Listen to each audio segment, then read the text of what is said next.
Chandrila, 4 ABY. Mara Jade strode down Hana City's main thoroughfare, her crimson hair pulled into a tight bun. She shook the sleeve of her tunic away from her wristcom, and she turned away from the busy street into a quiet alley. She glanced up through the gap between the two buildings at the occasional speeder drifting above through the city's traffic lanes. A heavier rumble turned her attention skyward, and she frowned as a T6 shuttle in a red and white paint scheme drifted overhead in the direction of Hana City's political center. She closed her eyes, feeling a disturbance as the ship passed. The impression it left was clear. The ship conveyed somebody powerful in the force. She knelt to the ground and unslung the pack from her back. Glancing behind her to make sure she was alone, she removed a black and red probe droid no larger than a songbird. She keyed in a code on her wristcom, and the probe droid fluttered into life, buzzing quietly above the ground. She entered a second code, and the buzzing ceased, leaving the probe silent beneath the thrum and drone of the city center's incessant traffic. After entering a third code, the probe droid shot skyward, cresting the tops of the buildings bounding the alley before shooting off toward the city center. As the probe droid flew away, she walked briskly down the alleyway and entered a code into a door. She passed through the doorway, entering a darkened room with a mat on the floor and a chair in the corner. She ignored the nominal furniture and settled to her knees, keying another code into her comm. A projection of the probe's view emerged, and her wrist comm projected the sounds of the traffic above as it soared through the speeder lanes toward a platform jutting from a residential tower.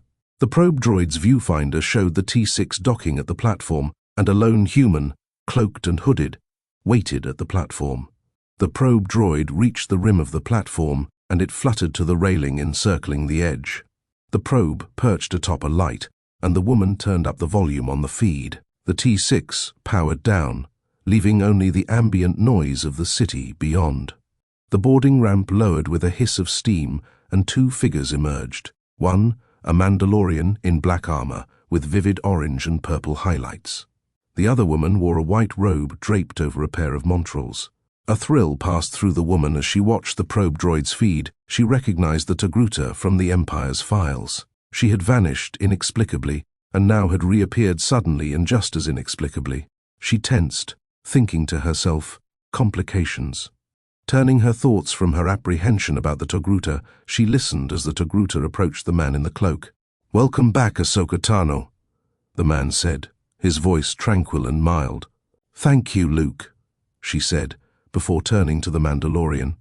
"Please allow me to introduce Sabine Wren, of Clan Wren."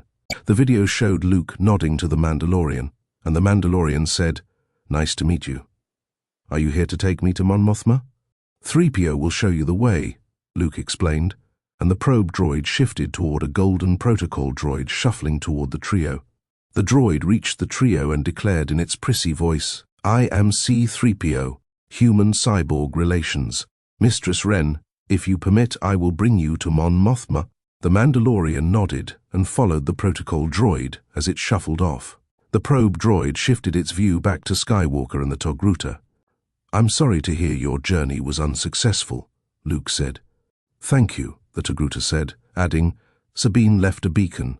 Should anything come through, we will know." "No sign?" Luke asked. "There was," the Togruta said, strain and confusion in her voice. "What did you find?" Luke asked. The Togruta did not respond immediately, instead gesturing toward the railing. The probe droid tracked them moving toward the railing, against which they leaned, glancing across the city. A great disturbance in the force. It was Ezra, but not like I had ever felt him, the Togruta explained. Bridger, Mara thought to herself, recalling another target that had vanished along with the Grand Admiral. A shiver ran through her spine as she remembered the Emperor's fury that day. "Do you know what it means?" Luke asked. "I wish I did," the Togruta said, her voice weary. The two remained silent, studying the skyline for a while. The woman keyed in a code, and the probe droid fluttered off of the lamp it sat upon before coming to rest on the side of the T6 above where the pair stood. The droid's viewfinder looked down on them from above. "Luke, I would like for you to come with me to Tython," the Togruta said. The woman looked away from her wristcom, and the feed switched from the video of the two to a map leading to Tython. She studied the map as the audio feed continued. "I'm not familiar," Luke explained. "It's not far from here.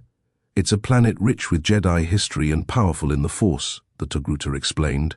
"From there, Jedi once called to each other from the Great Seeing Stone. I know that you wish to restore the Jedi Order, and from there you may call to what few Jedi remain." "Wow," Luke said. There was a pause, followed by, "I wasn't sure you would want to help with that." "I'm still not sure I do," Ahsoka said. "But for the sake of the Jedi that remain, I think it best we come together. The disturbance in the Force. I'm alarmed. I've never felt anything like it. What will you do?" Luke asked. "Well," she said, pausing thoughtfully. "Perhaps from there, I might be able to reach Ezra. Do you think you can reach into the unknown regions from there?" Luke asked. "I honestly don't know," Ahsoka said. "But I have to try." "All right," Luke said, a note of eagerness in his voice. "When do we go?" "As soon as you're ready," Ahsoka stated. Mara shut the feed down and ordered the probe droid back. She stalked from the room and back out into the alleyway. Minutes later, the probe droid fluttered onto her shoulder as she stalked down the street toward the hangar bay where her ship awaited. Her jaw clenched as she flexed her fingers into and out of a fist. The Emperor's voice whispered through her mind, or at least she imagined it to. "Kill him. Kill them both." Tython, 8 hours later, 4 ABY. Ahsoka Tano and Luke Skywalker stood together under the light of a setting sun, gazing at the rounded seeing stone set in the center of a ring of large stone pillars set at intervals. Ahsoka felt the rich currents emanating from this spot, and she turned to Luke, who stood with his eyes closed, also feeling the strength of the Force around him. In the valley below, the T-6 and Luke's X-Wing sat parked on a grassy flat. A pair of tents stood on opposite sides of the flat where the two Jedi had laid their beds down for the night. Luke opened his eyes and turned to Ahsoka. She smiled and nodded, gesturing to the stone. "What do I do?" Luke asked. "Seat yourself upon the stone," Ahsoka instructed. "Open yourself to the Force." "What happens then?" Luke asked. "If any Jedi survive, they might hear your call. Instruct them to come here, to find you. Let them know that the Emperor has fallen and his agents are gone," Ahsoka explained. "When you are done, I will take my turn." "Okay," Luke said uncertainly. She nodded in encouragement, and Luke stepped forward to the seeing stone. He climbed onto the spherical stone and settled into a cross-legged position. He closed his eyes, expecting a shift in the Force. When nothing happened, he opened his eyes, looking expectantly toward Ahsoka. She tilted her head and raised her eyebrows. Luke grinned sheepishly, then relaxed his shoulders and closed his eyes again. He placed his hand on the stone and breathed. Minutes passed where nothing occurred, save for a light breeze ruffling his hair. Then a quiet rumbling shook the earth below, and Luke felt the Force swelling within. The rumbling subsided, followed by a rush of energy. The energy flowed from the stone, rising into the dusky sky, casting a dull light over the platform. As the Force flowed through Luke, he felt his awareness expand. Savoring the feeling of the Force flowing through him, he called through his mind, "I am Luke Skywalker, Jedi Knight. The Emperor is dead. Darth Vader is dead. The Jedi have returned. Find me on Tython, where I will await you for the next fortnight. May the Force be with you." From her perch on the mountain on the opposite side of the valley, the woman watched as the light shot into the sky from the platform on the hilltop. She closed her eyes, feeling the Force swelling beneath the temple. Her own sense of the Force expanding elicited a quiet thrill of awe, but she quelled the feeling, keeping her mind locked on her singular purpose. She glanced through her binoculars and saw the bubble of energy encompassing Skywalker. The Togruta stood by, watching. In her mind, she heard Skywalker call out, "I am Luke Skywalker, Jedi Knight. The Emperor is dead. Darth Vader is dead. The Jedi have returned. Find me on Tython, where I will await you for the next fortnight. May the Force be with you, murderer," she thought to herself. Through the binoculars, she saw the Togruta turn her head, and realizing that her emotions might be carrying, she quelled the anger swelling within her. The Togruta continued to gaze in her direction, a confused expression on her face. After seeming to search for something indistinct, her frown relaxed, and she turned back to Skywalker seated on the Seeing Stone. Luke had remained seated on the Seeing Stone for 15 minutes when the energy field suddenly ceased. He slumped, exhausted from the effort, leaning against his hand to keep his weight propped up. Ahsoka stepped toward him and offered her hand to help him down from the stone. Luke accepted her help, sliding off the stone and landing softly on his feet. She handed him a flask of water, and Luke drank deeply. "What did you see?" Ahsoka asked as Luke finished draining the flask. "I wouldn't call it seeing necessarily, but I felt them. They're out there, not many, but I think heard me," Luke explained. Ahsoka smiled. "Well done. If they are there, and if they haven't cut themselves off from the Force to protect themselves, they will have heard." "I felt the message loud and clear." "Good," Luke said, his voice soft from exhaustion. "Your turn now?" he asked. "Not just yet. Let's get you down the hill. I'd like to eat before I make the attempt," Ahsoka explained. She allowed Luke space to take several tentative steps, and his exhaustion subsided enough for him to walk without help. They picked their way over boulders down to the valley, and R2 twittered and beeped excitedly as they approached. Ahsoka smiled, walking past the droid as Luke knelt beside it. "I'm all right, R2, Luke assured, as Ahsoka knelt beside a heating lantern. Ahsoka fired up the lantern, over which she laid out the rations they had packed. With their dinners heating, Luke settled into the grass, leaning against a boulder. Luke watched as Ahsoka doled out their portions, and she leaned over to hand Luke his plate and spoon. Luke leaned forward, accepting the dinner. Ahsoka settled into the grass, leaning into her own boulder, and the two ate in silence, contemplating their experiences on the Seeing Stone. With most of their portions consumed, Luke gazed into the lamp, and the question that had been lurking in the back of his mind surged to the forefront. Ahsoka turned to her right as he wrestled with his question, placing her hand on the domed head of R2. "R2-D2, Ahsoka said, smiling fondly. "You know him?" Luke asked, astonished. "Know him?" Ahsoka laughed. "There was rarely a time when R2 wasn't trailing after your father." "Wait," Luke said in disbelief. "Are you telling me that R2 belonged to your father?" Ahsoka grinned. Luke nodded, his mouth open in shock. "Yup," Ahsoka affirmed. Luke looked to R2 in wonder, then said, "Why didn't you tell me, you bucket of bolts?" R2 tweeted indignantly, followed by a rolling discourse. All right, Luke said appeasingly. "I get it. Bail Organa made you promise." Luke laughed, then said, "But you better start pulling up some memory files." R2 twittered excitedly, and an image of a young boy appeared, his hair cut short and a small ponytail jutting out from the back of his head, settled on cross-legged position with other young children, listening to Master Yoda delivering a lesson. Luke laughed, exclaiming, "Is that him?" R2 twittered an affirmative, and Ahsoka smiled warmly at the sight of her master as a boy. "Boy, I bet you got some stories to tell." Luke grinned. He turned to Ahsoka and said, "You too." Ahsoka's smile faded, and Luke's faded reciprocally. He wondered whether he had offended her, but her sense was more contemplative. Her gaze settled onto the lantern, and he gazed into the light as well, basking in the warmth. In the silence, they finished their rations, each chewing as they considered their separate, disparate memories of Anakin Skywalker. After some time, Luke broke the silence.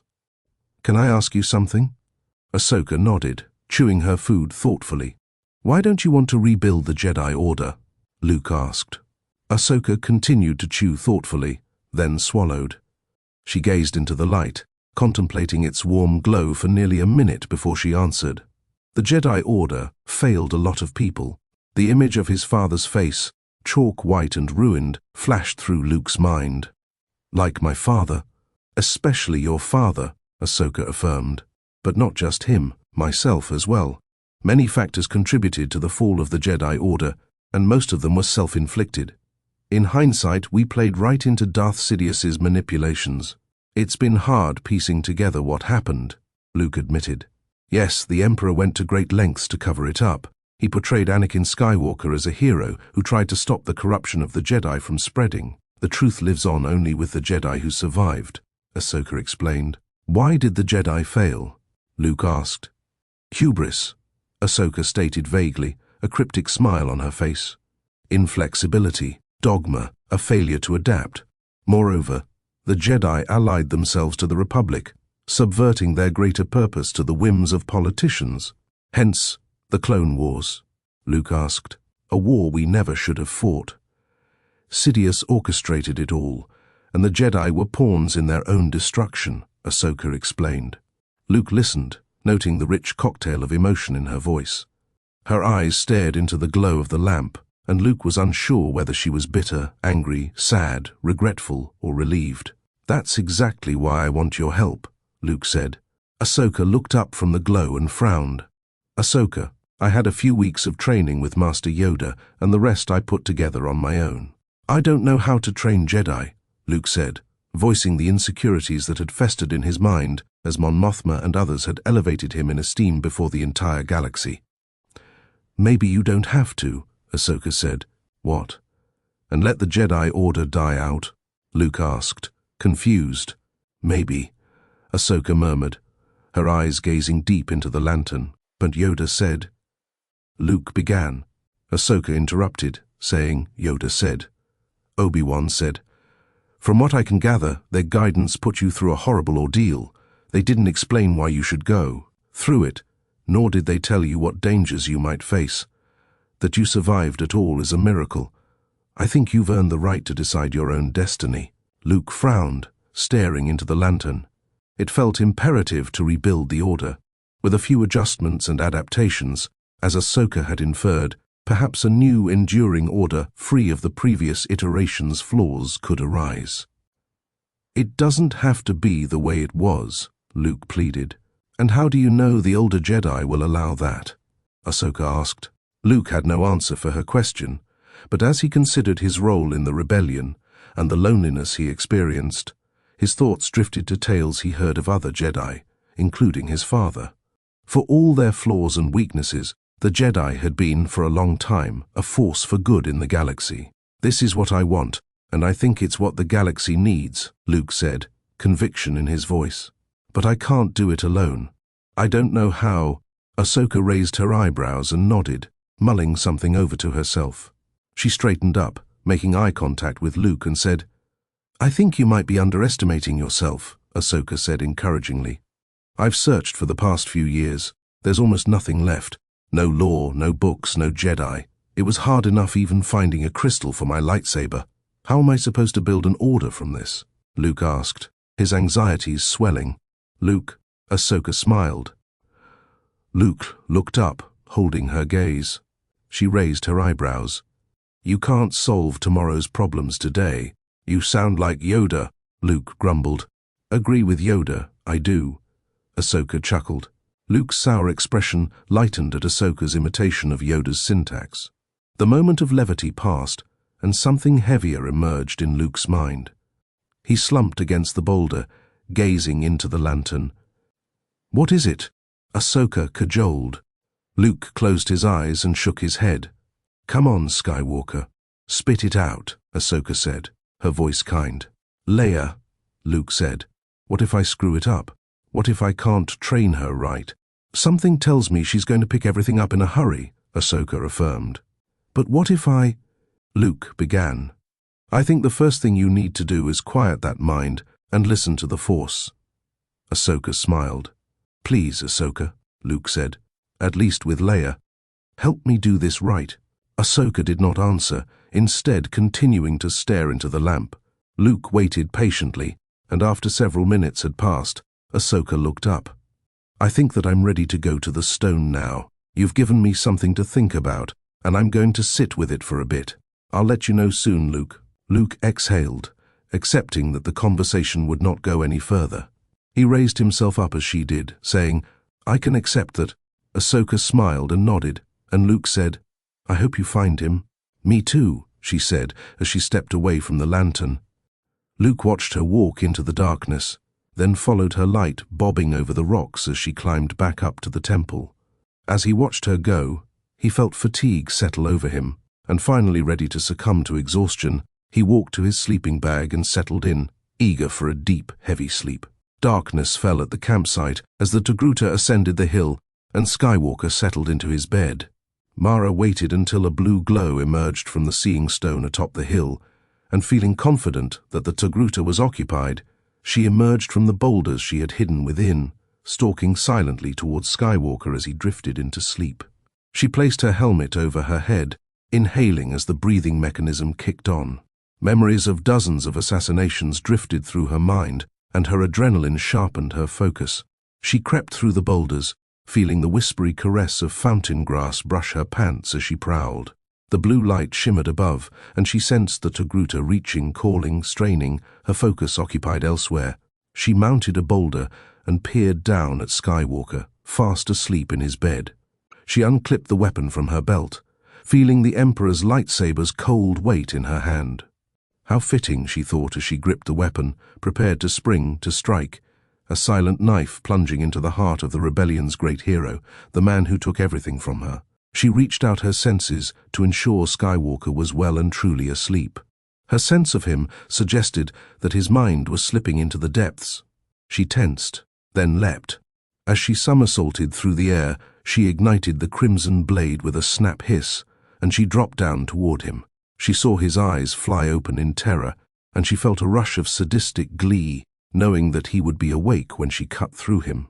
His hand reached out, and something silver flew toward his outstretched hand. As she rushed toward the ground, a green blade erupted, thrusting forward to block her crimson blade. She hissed in rage that he had been able to block her initial attack, but she also sensed his weariness and fatigue.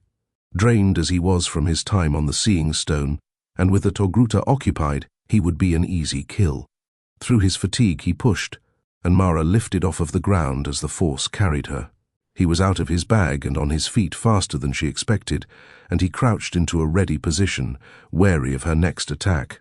She twirled her blade, cursing herself at missing her chance at a surprise attack. She imagined the Emperor's scorn and contempt at her eagerness, but instead of blanching, she channeled her shame into rage.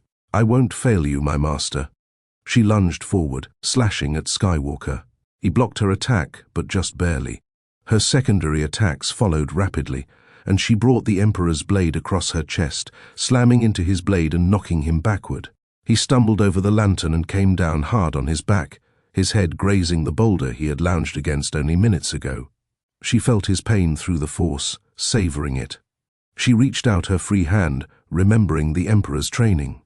A cascade of red lightning erupted from her fingertips. She watched his eyes go wide as he brought his lightsaber about. He caught most of the blast with his weapon, but several tendrils of electricity tore into his bicep and chest, and he shouted out in pain. She doubled her effort with the attack, but having acclimated to the force of her attack, Skywalker was able to deflect it. With an effort, he raised himself to his feet, swaying slightly as the pain surged in his arm and chest. She abandoned her electrical attack and launched herself forward. Luke braced himself, taking her full impact. He tripped over the lantern again and stumbled, his lightsaber tumbling into the bushes as it deactivated. Luke called to it, but his sense of its location was hazy. She leapt the distance, rushing toward him with her weapon raised. Luke looked up, prepared to feel a terrible burning sensation that echoed in his right wrist. A faint whirring sound caught his ear, and something shadowy arced across the grassy flat. Before Luke's assailant reached him, a boulder slammed into her shoulder, knocking her off course. She grunted from the pain as she staggered into the brush. A pair of brilliant white lights erupted in the darkness, and Ahsoka Tano leapt into the space between the two of them. Mara straightened up and stepped out of the bushes, reigniting her lightsaber. "Get out of the way, Togruta," she growled, her voice distorted by the mask. Ahsoka settled into a defensive posture, shifting as the woman stepped forward. As Ahsoka shifted, Luke raised himself up and closed his eyes. He felt his lightsaber nearby, and he called to it. It landed in his robotic hand, and he ignited it before stepping to Ahsoka's side. "I thought the Inquisitors were all dead," Ahsoka wondered. "Move. Skywalker is mine," the woman shouted. Luke winced as her surge of rage washed over him. She pointed her weapon toward Luke, threatening with the gesture. Luke raised his weapon, ready to defend. In a sudden movement, she hurled a circular object into the space between them, and she leapt backward. Ahsoka's eyes widened as she recognized the thermal detonator arcing toward the grass. She reacted instantly, waving her hand to the left and sending the detonator into the air. A fireball erupted, too far to burn them, but close enough to knock them down. As they struggled to their feet, they heard a ship firing up beyond the ridge to their right. Moments later, a sleek freighter rose into the air, and their assailant leapt from boulder to boulder toward the ship. "I got this," Luke said as he jogged over to the X-Wing. "R2," he called. R2, having witnessed the attack, had already fired up the X-Wing. The cockpit shield rose, and Luke rushed over, leaping to the nose. He settled into the cockpit as their attacker's ship soared away. The cockpit lowered, and Luke nudged the ship forward, launching into the night as he tore off after his attacker. Once in the air, Luke gunned the throttle, shooting after the freighter. R2 beeped a question, and Luke said, "No. Set them to ionization. We need to find out who she is." R2 beeped doubtfully, but switched the cannons to ionize as ordered. The fighter shot into the sky, and Luke followed, locking his foils into attack position. As they neared the planet's atmospheric boundary, the freighter swerved, and Luke matched its movement. As Luke settled into a pursuit vector, he switched off his targeting computer and allowed the Force to guide his aim. He squeezed off several ionizing blasts, and the blue discharge erupted from the 4 wingtip guns. The fighter swerved as the blasts lanced harmlessly through the air. Luke turned, marking her vector as her fighter launched upward. He fell behind her, and a proximity warning on his dash began to ping. R2 beeped frantically, and Luke's eyes went wide as he saw something drift out of the back of her fighter directly toward him. He cut the power, allowing the ship to bank hard to the right, but it was too late. A sonic blast erupted, and the blast radius knocked his X-Wing over, shearing through 2 of the back engines. R2 went dormant as the sonic surge knocked his systems offline, and the ship cartwheeled, tumbling toward the Earth rushing up at him. Luke gripped the controls, flipping the engine switch to re-engage the engines. One of the engines went back online, but one remained dormant as the other 2 had been destroyed. "R2," Luke called, but R2 remained dormant. With the ground rushing up toward him, Luke fired the engine at full throttle and pulled up on the steering. The ship leveled out slightly, even gaining a bit of altitude. Luke closed the S-foils as the engine faltered. As the ship leveled out, Luke killed the engine, unwilling to risk it burning out and incinerating the ship. The X-Wing glided toward a hill rising above a long, arcing coastline. Luke tilted the nose upward, and the X-Wing glided over the crest, just grazing the boulders on the top of the hill, sending a shower of sparks into the brush. With the obstacle of the hill gone, the ocean loomed ahead. Luke reignited the engine and gave it a single pulse, just enough to clear the coastline. He grabbed the ejector and yanked, and the cockpit flew open. His seat ejected from the X-Wing, and he shot into the air. He looked down as the X-Wing tore toward the water, coming down in the darkened waves with a violent splash. Luke's parachute opened, and he drifted toward the beach. As Luke drifted down, he heard the scream of his assailant's fighter as it dove from the skies above, before leveling out over the ocean.